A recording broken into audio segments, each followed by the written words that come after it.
Usha, welcome back to Make Sierra Leone Famous. Conversations that explore history, culture, and our identity. With me, your host, Vicky Rameau. You can find previous episodes of our show on www.vickyrameau.com. That's www.vickyreremoe.com. And now, make the show begin.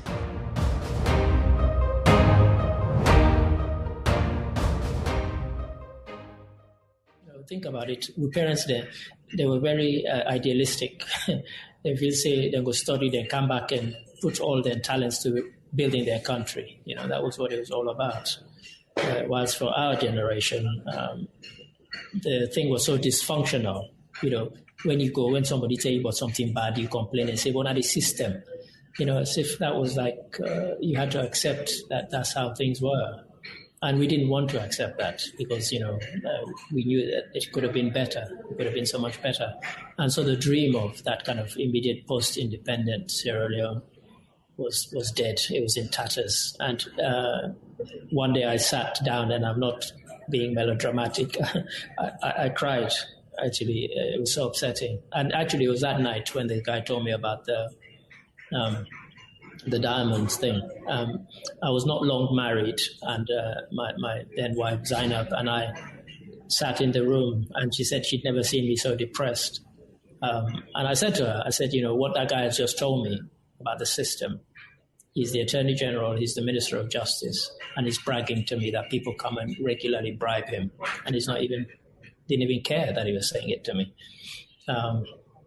It literally brought me to tears because I was planning already that, one day I would go back.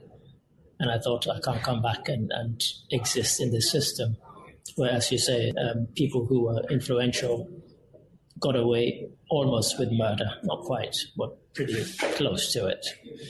They did things and there was no comeback and nobody held them to account.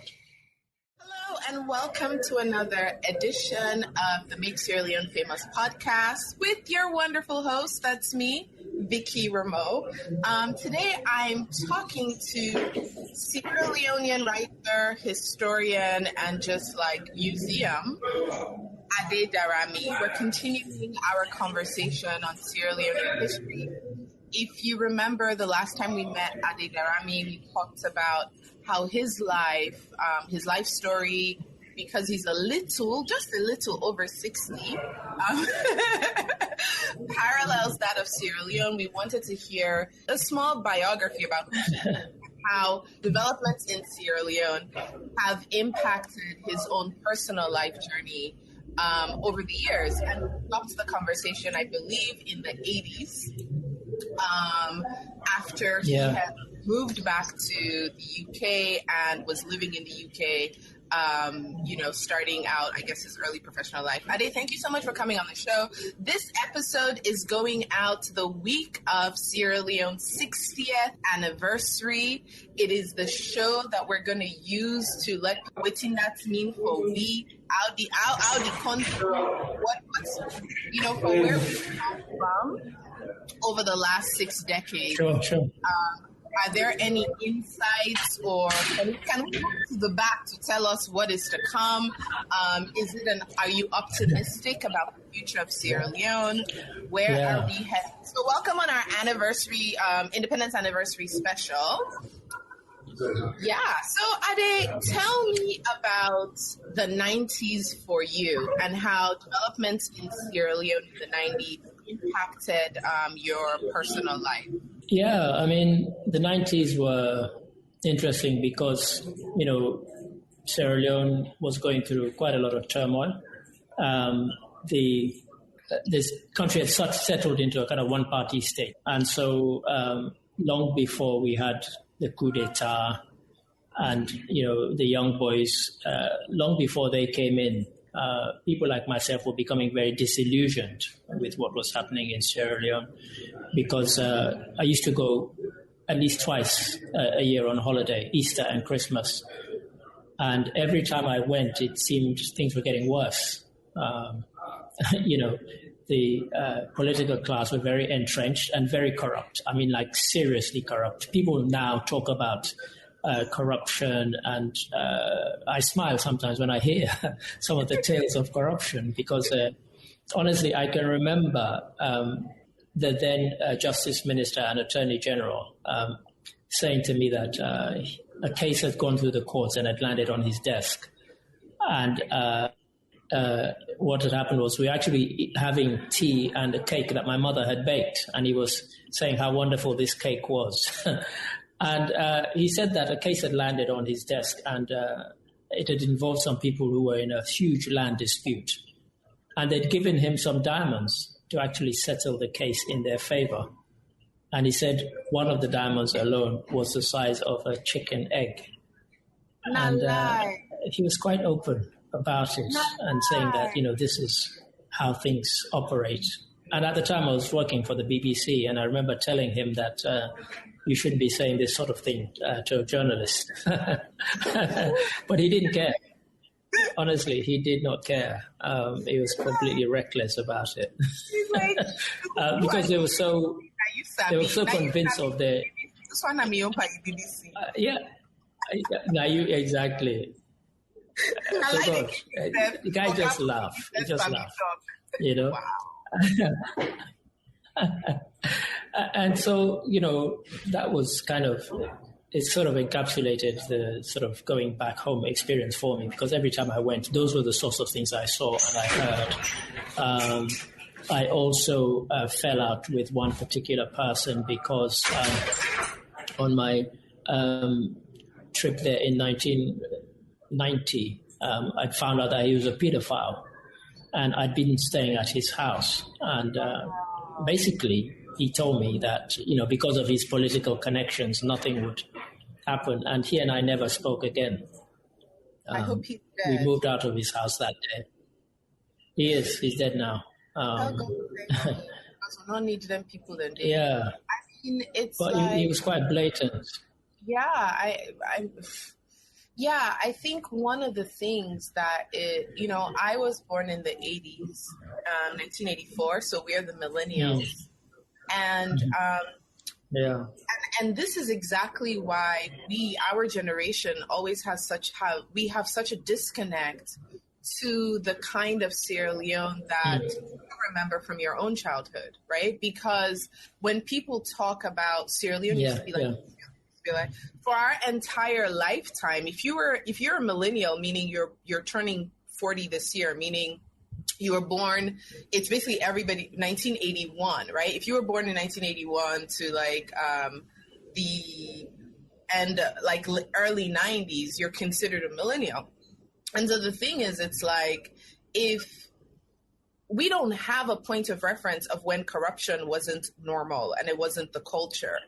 We don't have a point of reference in our lives of anything other than what you just described, where people do shameless, heinous things and they're not even afraid or ashamed to speak of it in public. So our value, what has been normalized as, the cultural values of Salone. For we now, which you talk to, somebody when a big man where they 12 people picking they all man know. Nobody know they talk nothing. People who we know are corrupt and all of these things, and nobody's because now that's we grew up with.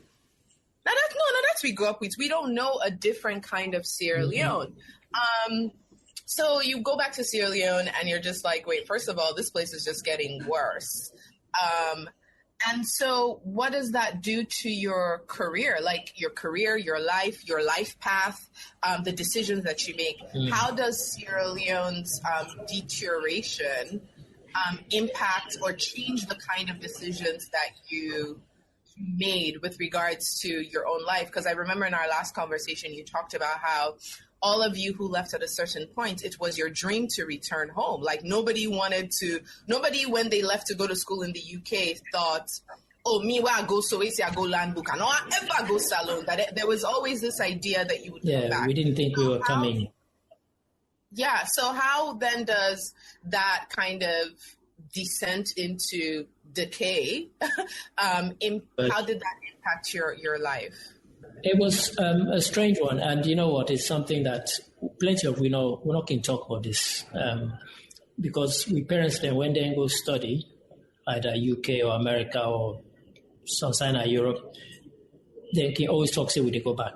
So we will not go back. We always feel kind of like as if we disappoint we parents and we disappoint ourselves because really we always plan say one day we will go back. Because think about it. We parents they were very idealistic. They will say they go study, then come back and put all their talents to building their country. That was what it was all about. Whilst for our generation, the thing was so dysfunctional. When somebody tell you about something bad, you complain and say, "Well, not the system." As if that was like you had to accept that that's how things were. And we didn't want to accept that because, we knew that it could have been better. It could have been so much better. And so the dream of that kind of immediate post-independent Sierra Leone was dead. It was in tatters. And one day I sat down, and I'm not being melodramatic. I cried, actually. It was so upsetting. And actually, it was that night when the guy told me about the diamonds thing. I was not long married, and my then wife Zainab and I sat in the room, and she said she'd never seen me so depressed. And I said to her, what that guy has just told me about the system. He's the Attorney General, he's the Minister of Justice, and he's bragging to me that people come and regularly bribe him, and didn't even care that he was saying it to me. It literally brought me to tears because I was planning already that, one day I would go back. And I thought I can't come back and exist in this system where, as you say, people who were influential got away almost with murder, not quite, but pretty close to it.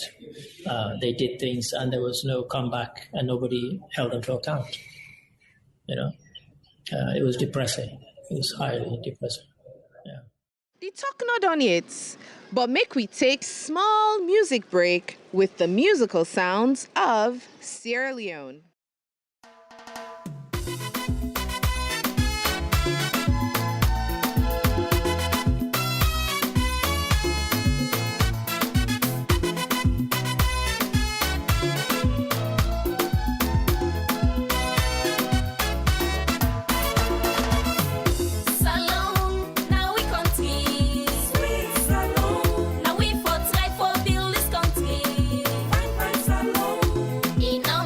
How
was Lady Felicia with Sweet Salon.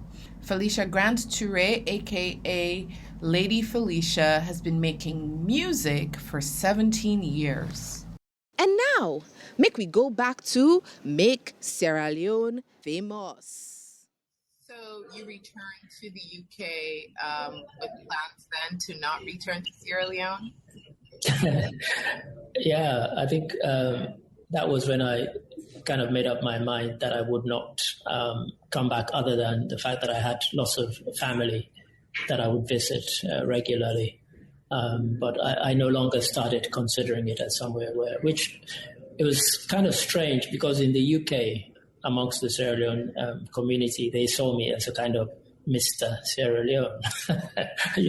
I would organize things on Independence Day. I would organize conferences at places like Chatham House, where we would, discuss things that were relevant to the development of the country.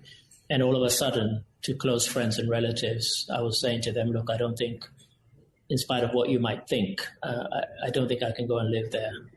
I'd end up killing somebody after a week, just out of frustration and anger. But, the weird thing was, when I was at the BBC, in spite of what I felt about Sierra Leone, I was actually having a fight with my BBC colleagues. Many of them who worked in the, even in the Africa section, were white. And unfortunately, BBC then, and probably still now, they're probably fighting it, but they had a culture of, a lot of what they showed about Africa was the negatives. And so for the British public, that ended up being their perception of what Africa was about. And I didn't want to buy into that or be a part of that. And so I would regularly have fights and arguments about wanting to tell a different story, albeit, in spite of how I felt about it, because I knew there was another side. Sure. I feel like that is it was weird. Yeah, that is such a real, it's a real problem, right? Because on the one hand, and I think a lot of Africans struggle with this, because on the one hand, you know that, yes, things are bad, right? You know that things are bad, right?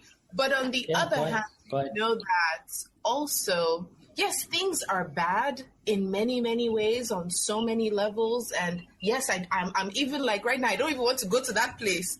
But at the same time, there's this realization that if that is the only narrative we tell, then you dehumanize us, right? Like when you only tell any kind of, then we become caricatures, and we're no longer human, because we know that even in the middle of a civil war, civil strife, in the worst kind of place, there's still love, there's still joy, there's still compassion, there's still beauty, there's still all of these things that you can find in that make us all human, right? So I think that's always the challenge. On the one hand, you're like, like when you're in, it's like almost like this Creole team, but how only we angry. We think you say, for angry, you don't see close now, though. This, I forgot there's this. If you yams white, cover. If you yams white, cover. Like not wanting to air your dirty. Okay, not washing your dirty. Yes, like for in public. That's right. I don't mind if we to if I tell other salon person say, salon come up, salon. But only the international, so you're like, so we flow talk the talk like I did, but that one and they will not tell them. and then exactly that. That was exactly it. It's like, amongst ourselves, we could talk really, really kind of explicitly about how bad things were. But we didn't want the world to know that, because we knew that already the world was quite content with just painting the negative anyway. And so people would say to me, well, if it's so bad, why do you keep going there on holiday? And I said, well, my childhood memories are there. My relatives are there. These are like close aunties and uncles, the people who, every time my parents were gallivanting all over the world, were the ones who looked after us and effectively brought us up. And so, I always felt very close to them. But yeah. Hi, This is Vicky Rameau from the Make Sierra Leone Famous podcast. I just wanted to say we really, really appreciate all your comments, all your feedbacks, the emails, the DMs, every other way that you get back in touch with us. If you really love this show and you want us to keep making content to make Sierra Leone famous, don't forget to leave us a review. Thank you. And now, make we go back to Make Sierra Leone Famous. Sorry, now I was just going to ask about, okay, now you're just this idea of, being Mr. Sierra Leone, Mr. Organized Conference, Mr. Community, like being a community builder,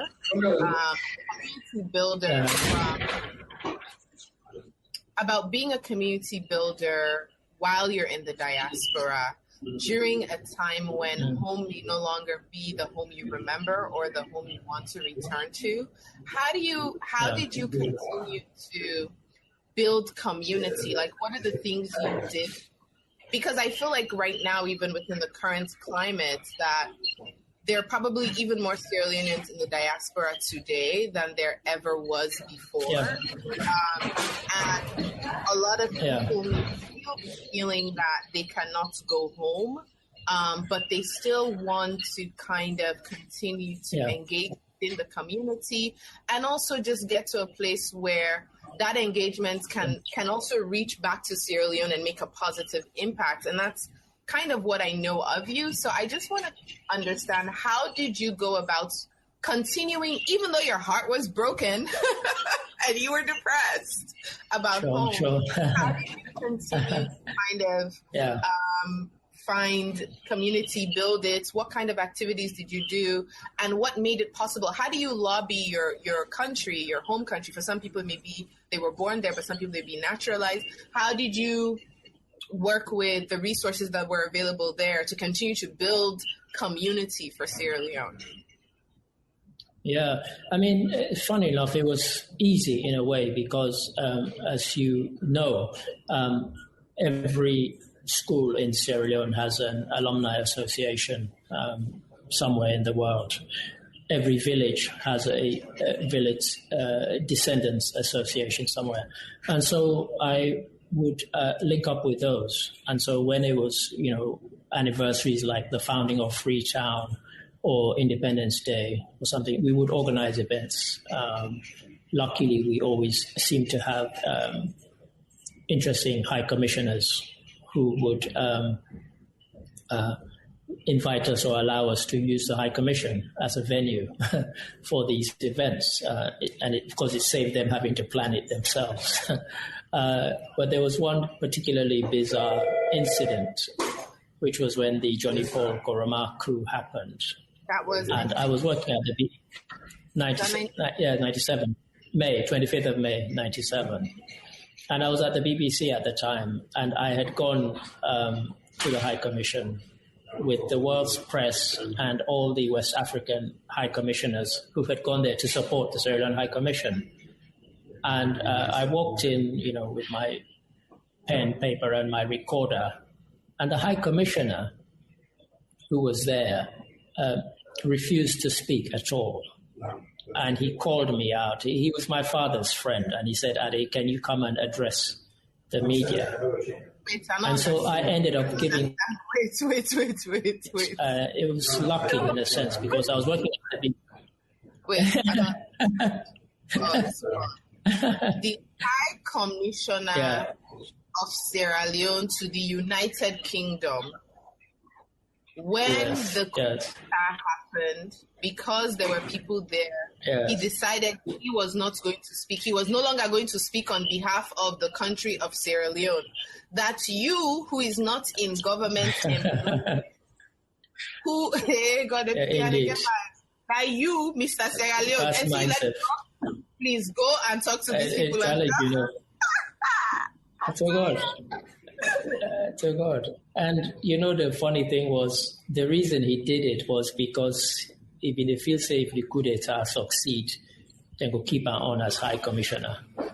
So you want to talk anything bad against the Johnny Paul there. Seriously, yeah. So I ended up It's on record. I ended up hosting the press conference, taking all the questions. It was embarrassing because the Ghana High Commissioner was there, the Nigerian High Commissioner was there to lend their support. They spoke, and yet the Sierra Leone High Commissioner, whose High Commission premises this thing was taking place, did not speak. I can't understand that. So, shameless. So, the Ghanaian and the Nigerian High Commissioners spoke at our event, at our embassy, to talk to the world. In solidarity, yes. The coup that had happened in Sierra Leone. But the Sierra Leone High Commissioner, is he dead, by the way? Yeah. He is also, yes. But I can name him if anybody wants to know. This is history, right? I do think it's important to name people. It's history. It's history. So it is history. It's a fact, right? So it's not about it's the truth. Like the fact is the fact. It's a fact. And the court's not doing woke, you're not doing woke. So my thing is like the lack of patriotism, right? It's like how it's not even like, it's an absence. Patriotism did not exist in this man at all. For less until that's the only way you did, and you individual survivor. Like, let me play my cards right so that, like, by not speaking, by not doing my job, because I want to make sure that, I can keep my job. Like, seriously. Oh. Yeah. And the press, the British press who were there, they were completely perplexed because, the Nigerians came out and said, we utterly condemn this coup d'etat. The Ghanaians came out and said, we utterly condemn this coup d'etat. And I can tell you, the High Commissioner, he didn't even so much as welcome them to the High Commission. He said not a word. He was completely mute. Nobody looking for your email. I saw today. Now, when they hear me voice, I hear people say, in fact, I'm not there. Wow. Absent without leave. Yeah. I mean, it was bizarre. So it's like a 1 hour press conference. And, I updated people based on what I knew, took questions based on what I knew. And ended up thanking everybody for coming. It was totally weird. What the thing also did for me was that when people were coming over to London, particularly to London from Sierra Leone, because of the turmoil in Sierra Leone, I became aware of the fact that a lot of them, in terms of schooling, they were miles behind British children of the same age. And so I started hosting free lessons in my house for children. I would even feed them at my own expense. And I can tell you this, 6 years ago when I was in London, one of those young children ran up to me in Brixton Market and hugged me and said, she's now a doctor. And I couldn't believe it. And she was thanking me, for the lessons. And that honestly made my day, just to see that she'd, sort of grown to those such a stature. And there were many that sort of passed through my door. So, and through that, I was able to keep in touch with the country, through their parents and through them. Actually, I've always wanted to kind of be this historian who records people's experiences. So I would ask them about, what they remember about growing up in Sierra Leone, and always try to tell them not to forget, because a lot of them, once they'd gotten to England, they sort of started pretending they were British. And because of their bad experiences, they wanted nothing to do with Sierra Leone. Yeah. There was a time when, I was in Sierra Leone on May 27, 1997. I had just moved back less than a year before from Ethiopia because I was really homesick there, and my mom was just like, fine, go Nasalo, go back to your country. And she had sent me home, and I had enrolled in school, and I was having the time of my life. And then the coup happened. And it wasn't until recently that I realized that I had actually blocked out that I don't remember in trying to, I think as a 12-year-old child, trying to cope a lot of the things that I saw, my brain has completely erased so much of that particular year in Sierra Leone, because that's what you need. That's what human beings do, right? And for many years, I was always I wasn't empathetic to people's trauma, and I didn't realize how being traumatized as a child, yes, that one of the coping mechanisms is you want to leave all of it behind, right? So there is a generation of Sierra Leoneans who are millennials who left during the war and completely said, blocked out Sierra Leone completely and assimilated really, really well as a coping mechanism. But on the outside, when you look at them and the accent affectations, the, really trying to establish in the UK or the US, you think that they just are not proud. And that's all you see, but you never think about, no, these people are responding to trauma, and they're trying to disassociate from those memories. I had brothers who, and they probably wouldn't say that it was the war that did it to them, but I have brothers who, for many years when we were in the U.S., they did not want to speak Creole. They did not want to identify as Sierra Leoneans. They did not want to identify as anything but African Americans. And I never thought that maybe part of that is just trying to mentally cope with, coming from a destroyed place and having seen so much destruction. You're me this thing, I don't want to. So it's that. I mean, there was a bizarre case of this with one of my own cousins, a first cousin. She'll probably watch this and she won't thank me for this, but she'd gone around telling people that she was born in Ireland. And then, of all things, she was dating a Nigerian guy, and they were planning to get married, and they came to visit. And so, of course, I started speaking Creole to her, and she called me into the kitchen and said, we not talk Creole. I don't tell this guy, say, I don't sabi talk Creole. I know they understand. I said, what, you were born in Sierra Leone? What are you talking about?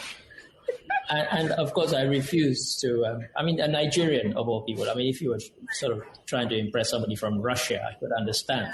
But a Nigerian who could probably understand Creole anyway, and for you to tell him that you don't understand or speak the language when you were born in Sierra Leone, you grew up there and didn't leave the country till you were 25.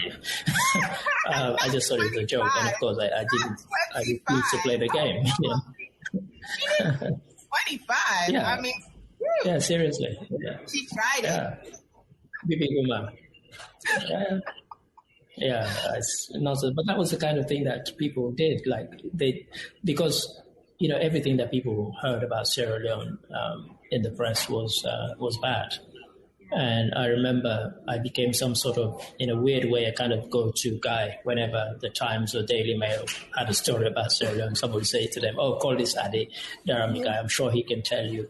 And most of what I told them was the fact that I was in constant telephone contact with my family members in Sierra Leone. And this was, of course, long before mobile phones.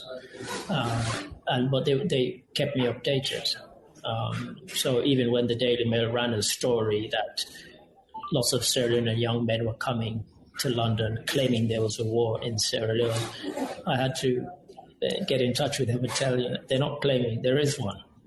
By then, the kind of Bush war by the RAF had started, but they were kind of oblivious to it.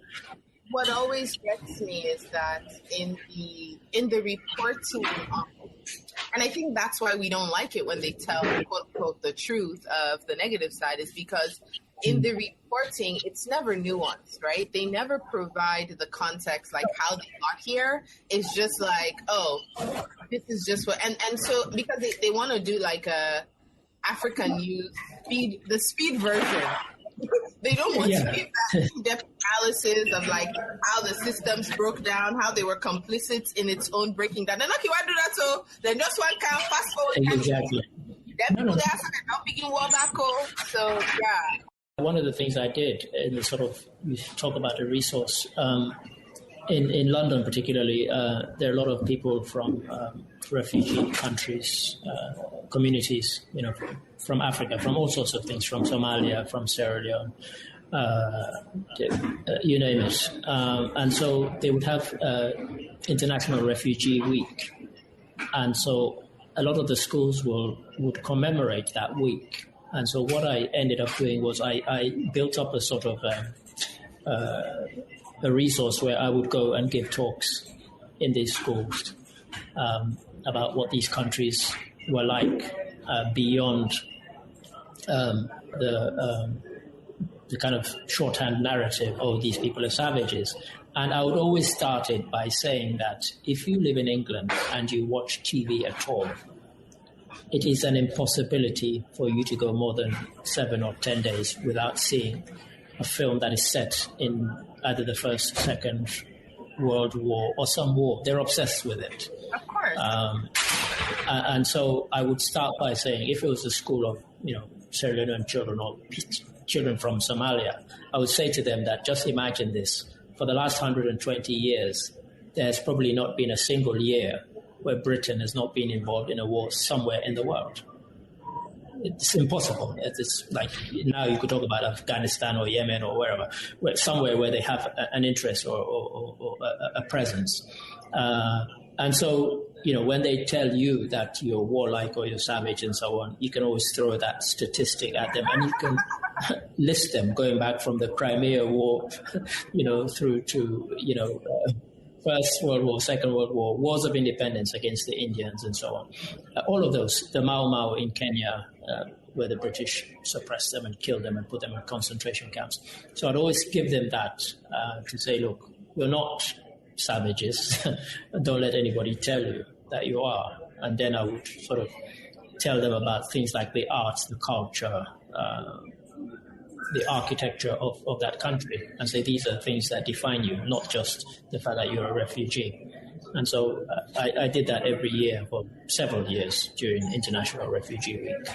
And, of course, Sierra Leone was one of the ones that I wanted to use to tell that story, because otherwise people just get the kind of shorthand version of Africa. And I didn't want that to be the place. I struck lucky when in my career, because when I was working at the BBC, I had 2 jobs. I also worked at the Cabinet Office. And I joined the Cabinet Office a month after Tony Blair became Prime Minister. So, and of course, he was very much somebody who was supportive of Sierra Leone. So, I think one of the great things that has to happen for Africans in general, for Sierra Leoneans in general, is like what you were doing, going to these centers and these schools to talk about. What you were doing was kind of like destroying the myth of British exceptionalism, right? Because white people, totally. White people, and oftentimes, a lot of times, believe in their exceptionalism. It is, there's American exceptionalism where you think that like, oh, we're just great at everything. And, they whitewash their own history and their own stories and their own narratives for themselves. And they're always the good guys, right? They're always on the side of.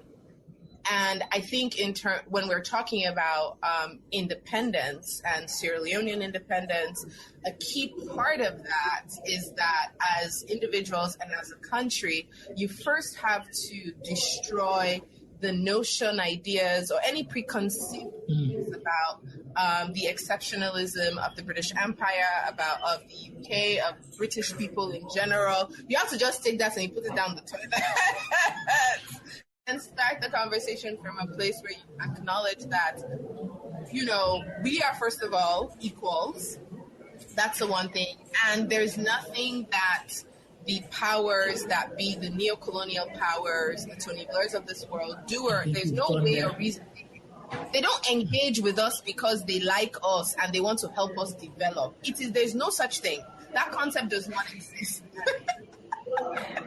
Every time you see people like that in your area, it is because they have vested interests. And those vested interests are oftentimes to preserve certain powers and certain powers over us. So I just wanted to say that because this is about Independence Week and Sierra Leone at 60, that we have to keep having the conversation, not just about that's not just about celebrating independence, but also about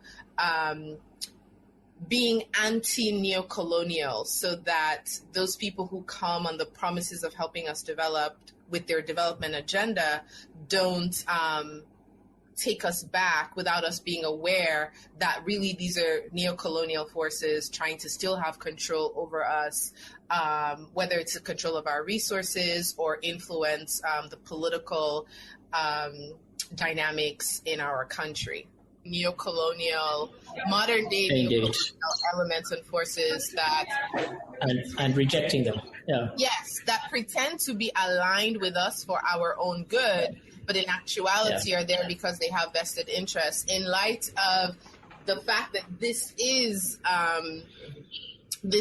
the Independence edition of our show, and you were a British civil servant for so many years. Now that you're retired, please tell us how these people work. Explain to us how they enter us and tell us they are helping us when really they are just there to continue their agenda. It's the next story I'm about to tell you is 100% true. And I think you know Sir Daramy, right? I just spoke to him before this call. Like, we just spoke just now, because he's like my godfather. You know, saying I fall in affairs, he said me the work, my man I fall in affairs. Like, he just linked the book. He actually called to say he just went to my house to drop off his new book. All protocols. I saw the book online. Well, you can ask him about what I'm about to tell you next. I was at the Cabinet Office, and Tijan Kaba had been overthrown by Johnny Paul. And the British establishment, the way it works was that as a deposed Prime Minister, he couldn't be received officially. But Tony Blair was a supporter of Tijan Kaba. And so on a particular day, Sule called me. In fact, coincidentally, he was previously High Commissioner here in the Gambia. You probably know, he called me.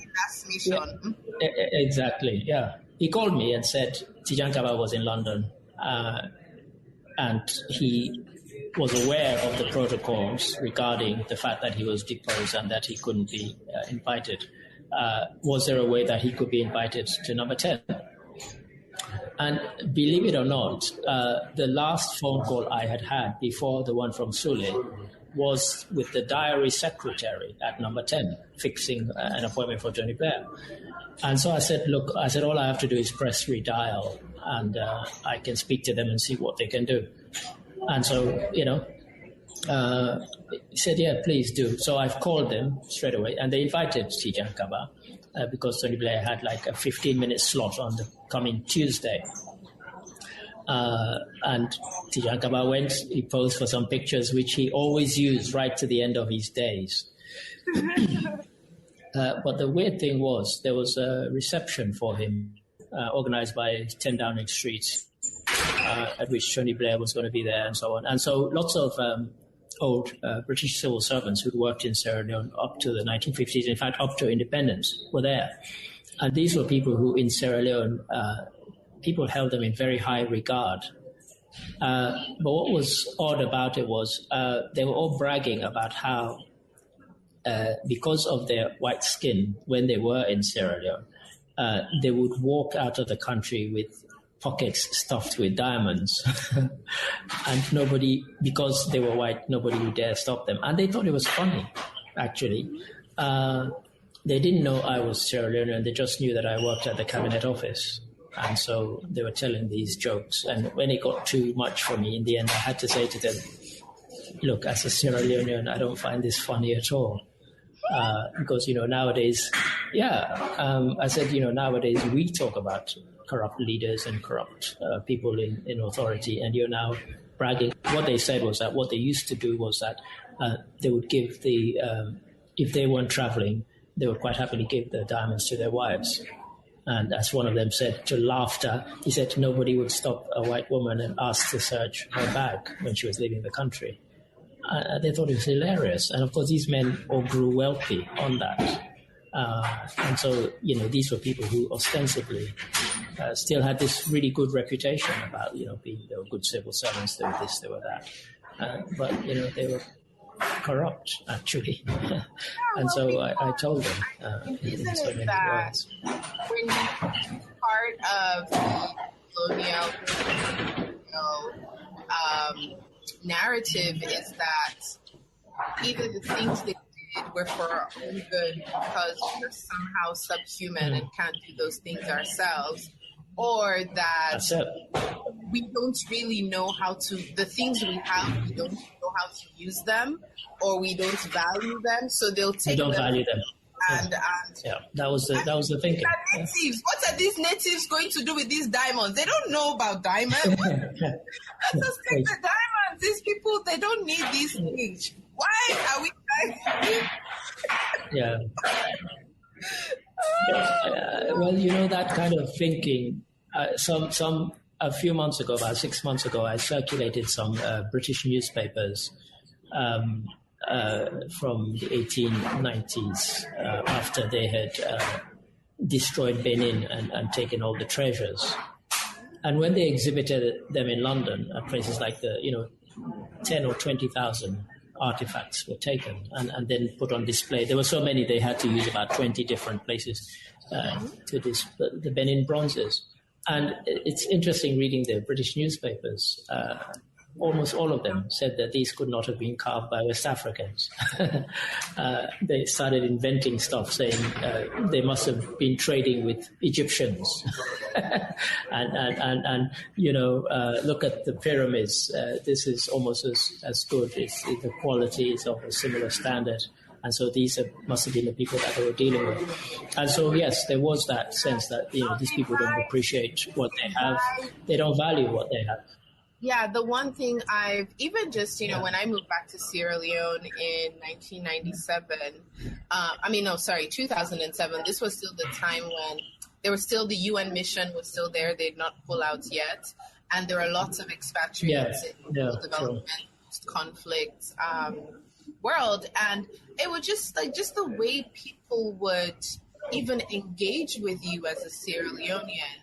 I remember being asked all the time as somebody who had left the diaspora to return home, like white people who had left the UK to come to Sierra Leone to do work would interrogate me on what was I doing in Sierra Leone? It's bizarre. You talk to them, they're like, oh, so why did you come back to Sierra Leone? And it's like, first of all, I'm shocked and gobsmacked that I owe you an explanation about what I'm doing in my own country. I'm not asking you what you're doing here, but you have the audacity to ask me why I am in my own country. And so, thankfully for me, when I got to Sierra Leone, I had done enough post-colonial African history, colonial literature, Anglophone and Francophone. So I entered there prepared. I had already read Confessions of an Economic Man. I entered that room fully equipped. I entered everywhere to deal with any kind of nonsense. But I know that there are still many Sierra Leoneans, especially in government, who the minute they a white person, the minute they anybody who's a white person in any organization or any institution, they look at them like they're here to save us because they think that every time they engage with us, they've bought into the narrative that they're here to help us. And so they always engage with that way.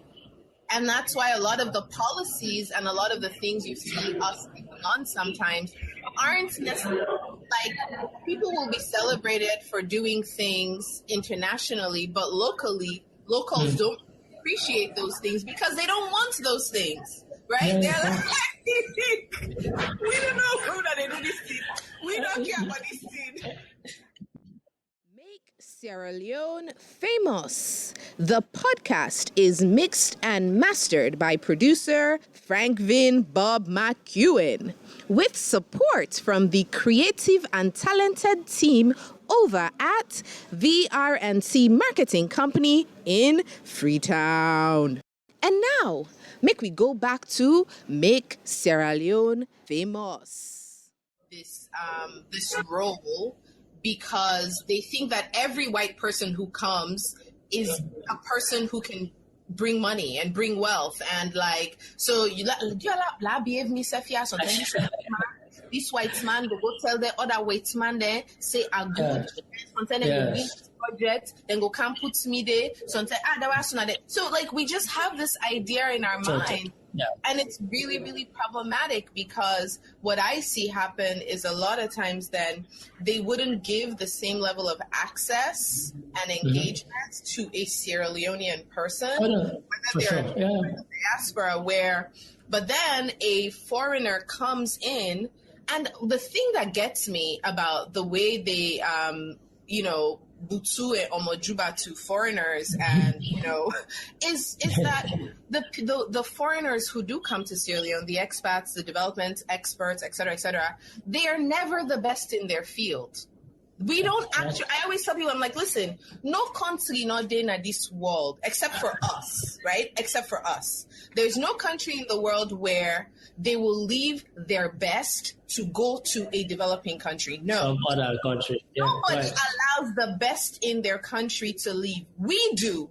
But the people who are, the people who fund us, they're not letting their best scientists come to us. They're not letting their best business people come to us. They're not letting their best nobody who is excellent, top of their game, they're not allowing them to come to you, which is why when I saw, let's use Tony Blair's office, for example, because, I love him so much. When I saw that Tony Blair had an office in Sierra Leone, and for 10 years it was within the office of the president, and it was staffed by, lots of white people, right? Expatriates. Yeah. I'm like, and you would engage with them. These were people who were recently graduated from college, then just don't do 2-3 years waiting and call, and then in salon, they can't sit down at office of the president and sit and they give advice on how for use spreadsheets and Excel and this. And I'm like, what? Daddy God, this is not our level. So these are the things, right? I know. Are they the things I have seen and witnessed? But you can still see it today. When you just go salon to Maga, you go see all the way governments they make mirror, this, and then somebody from an African country would come, like an African business person who can actually invest in the economy. Salon are the only country where Dangote go for go start factory. They frustrate and say Dangote commodity. Then they take Tony Blair and go make a paramount chief. I'm like, this country. Paramount chief. Me one day nobody don't make me paramount chief. They go give Waitzman order of the hotel. Then go give you go there so you don't go back there for your country. Now you name self they not sabi pronounce properly. Then go there. Anyways, I digress. Every time I talk to you, it's like talking to an old friend. So of course we go on. But I guess since it's Sierra Leone at 60, I guess the only next thing for me to ask you is are you optimistic about what's to come, and what are the things that make you optimistic? And then what are those things you feel like until we address these issues, we're probably going to be stagnant? One thing a friend said to me recently, which I really, really related to, is just that a lot of us think that you cannot stay underdeveloped forever. Like some people have this idea that one day it will be. And he was just like, no. As a continent, actually, we could forever be broken and destroyed, right? If you don't fix it, it's not going to get better. It's not going to fix itself. Yeah. At all. It could just stay there. You can really coast. As we mark, I don't know if it's a celebration, but as we mark 60th independence anniversary for Sierra Leone, and we're looking for, I guess, the next 10 years until the 70th, whatever the future. Are you optimistic for where we're headed, and what are the things that I hope you're optimistic? Actually, you're not allowed to be optimistic. So if you're not optimistic, please be optimistic right now. Think about it. I know you're optimistic. In fact, I changed my question.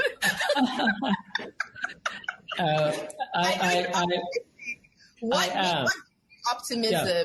What are the things that you see here that makes you feel like, I spent my entire life dedicated to building community for Sierra Leone and working for Sierra Leone and building UK-Sierra Leone relations. But here are the things that I'm seeing right now that make me hopeful for, Sierra Leone in the next 10 years. Yeah, I mean, to me, there are lots of little things. And one of the things I was saying to a friend just the other day is that unless somebody brings all these little things together to tell people about what they are, then we're not aware.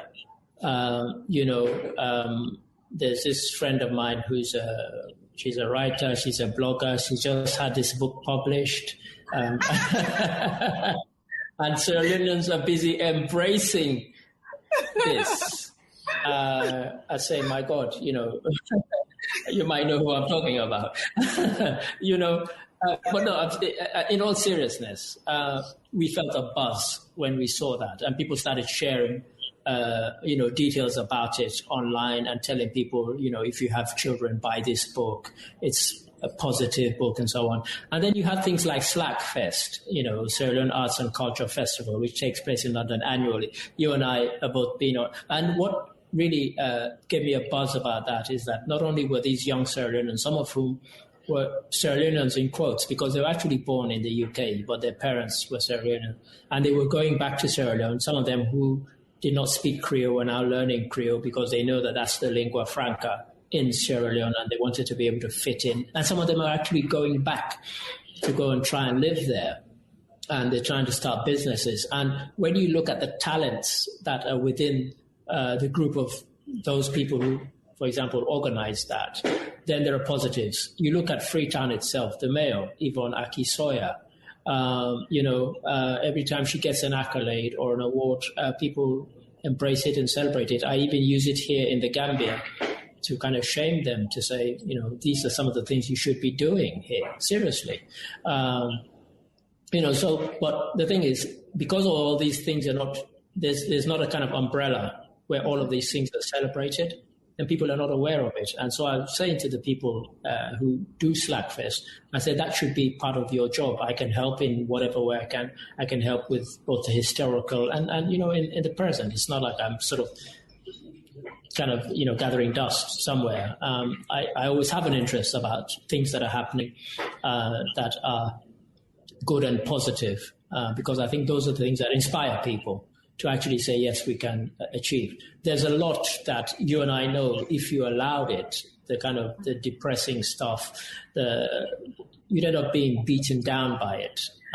But we can't allow. What we should do is not ignore it, but at the same time, when there's stuff to celebrate, like your book, like Slackfest, like Yvonne getting nominations, we should celebrate those things, and we should let people know that, Sierra Leone isn't just, here in the Gambia, people have this notion that Sierra Leone was once this great country, and a very good education system. So we should use the good things that are happening now to inspire those in the present and for the future. And so, I keep saying to them, make a note of all the good things you hear and spread them, As for the bad stuff, you almost don't need to bother about spreading them, because there are so many people who are willing to spread that anyway. So it's like your job is done if that's what you want to do. But it's the positivity, and there's so much of it, and it's so spread around the world that, share those and let people know. So that's really, so I am optimistic, yes. No, like you said, it's not going to happen by itself. As my mother used to say, a cake doesn't bake itself. Somebody has to put the ingredients together, do the whole thing. No, you're absolutely right.